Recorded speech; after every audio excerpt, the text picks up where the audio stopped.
Недостаток на кислород во мозокот е причина за бегството, а бронхопневмонија за смртта на 75-годишниот пациент од Пробиштип во клиничката болница Штип, која на 50 на метри од болницата почина на 24 април. Стои во извештајот од Комисијата за квалитет при работа. Извештајот ми е даден на мене, ќе биде даден кај што треба, ќе биде даден на најште понатамошни комисии за разследување. На крај кој ќе го закружиме се јавноста ќе биде информирана дали имало пропусти, ако имало пропусти секој ќе бидат казнети тие кои што го пропуштиле тоа, но да оставиме целиот процес да заврши онака како што треба. Смртта на пациентот од Пробиштип е втора за непол месец во Штипската болница. И овој случај ја открива помалку познатата страна на корона последиците, која денеска ја потенцираше директорот на Штипската болница. Сме имале и ќе имаме веројатно и натаму сериозни, да речеме, здравствени проблеми и од друг тип кои што не се само поврзани со тешкотиите, со дишењето и со коагулацијата.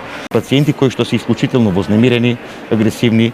Сме имале случаи во кои што настрадувал и дел од инвентарот клиничка болница Штип, па сме имали и неколку непријатни ситуации меѓу таков тип на пациенти и нашиот персонал кој што не завршувал некојаши со физички контакти, но се е тоа било во склоп на болеста која што за жал дава и такви симптоми.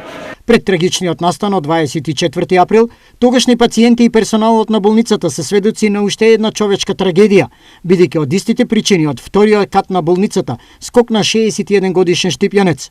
Неколку дена потоа тој подлегна на повредите и почина. Сепак, како последица од болеста, овие досега два трагични случаи се надополнуваат и со агресивно однесување. Во неколку наврати сериозни проблеми имал медицинскиот персонал, во други бил искрешен инвентарот, а во трет пациентот се обидел од подот да ја удри боцата со кислород, но за среќа не успеал.